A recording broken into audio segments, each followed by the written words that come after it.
Welcome back to the channel. We're going to jump right into this video. So I am going to make two coffee drinks today. One will be an iced coffee drink and the other will be a frozen coffee drink. Now I'm new to both of these types of drinks because I am a hot coffee person. I love the smell of the coffee brewing. I love to sip it slowly and I just enjoy my coffee time. It's like a full moment for me.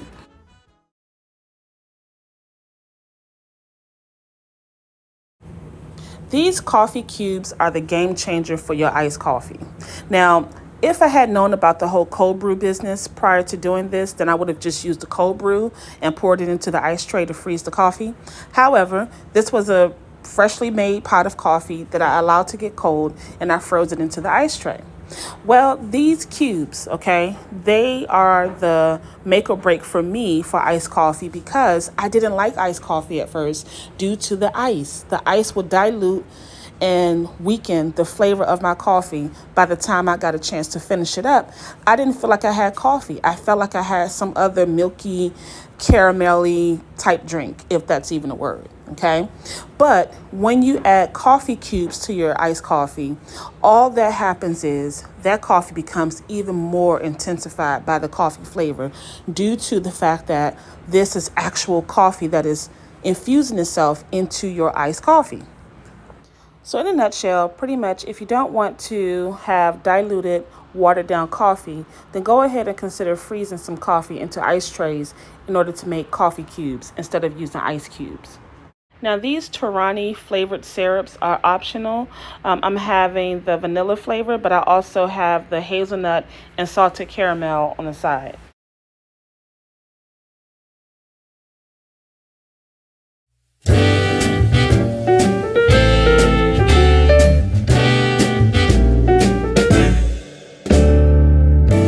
Some might say that I'm a loner, but I just call it being free. I am my heart's only owner, or at least I used to be. 'Cause now a wildfire is raging deep inside. Now, if you want to make a frozen caramel frappuccino, then you would take the exact same ingredients that you used in your iced coffee. So we're just going to pour that into the blender. You can add more or less ice if you want. I would have preferred to have more ice in my frozen frappuccino because I like that slushy frozen texture, but that's okay. And then you want to use some caramel and just drizzle it on the inside of your glass or your cup. Now, you can use as much or as little as you want. I'm going to be somewhere in the middle with it, but that's all up to you. I just want to jump in here and tell you how much I appreciate you. Thank you for liking, sharing, and subscribing to the channel. Let's continue. All right, my tooth is already aching just looking at how much caramel I put in the glass, but I'm trying to be a team player here in order to make the video, okay? For all you caramel lovers out there, I know that this is probably not enough. For me, it's way too much, okay? When you go to make your caramel frappuccino, have at it. Put as much or as little as you like. As for me, this is plenty.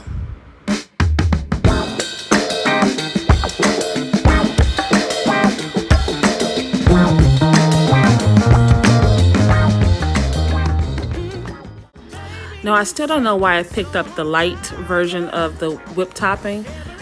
Pay that no mind because obviously this drink is very indulgent, very high in calories, okay? And also, speaking of the whipped cream, I don't know what was wrong with my aim. I could not get that whipped cream topping to sit straight, but it's okay because it looked pretty and it was delicious anyhow. Now, I added a few sprinkles. Oh, can I get that out? I added a few sprinkles of nutmeg, okay? You can also use cinnamon, and you can also use a cinnamon stick, which is what's protruding out of the glass as I'm speaking. That cinnamon stick has a large enough opening on both ends to use it like a straw. If you want to do that, let me just caution you that cinnamon sticks are actually bitter.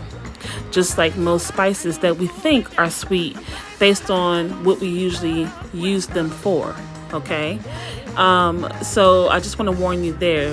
This is pretty much just for the look of it because I think it looks very pretty to have the cinnamon stick protruding from the drink.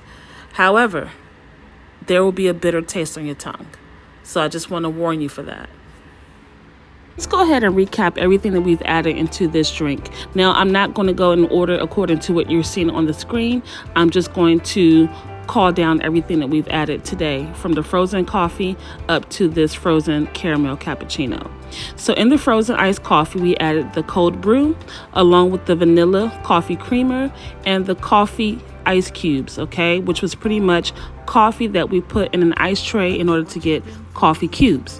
We took that same iced coffee drink, dumped it into a blender, and then at the end we drizzled some caramel in the glass and we added some whipped topping, sprinkled on some nutmeg, and added a cinnamon stick. I want to thank you so much for tuning in with me today, and I hope you come back. Thanks for watching. Later.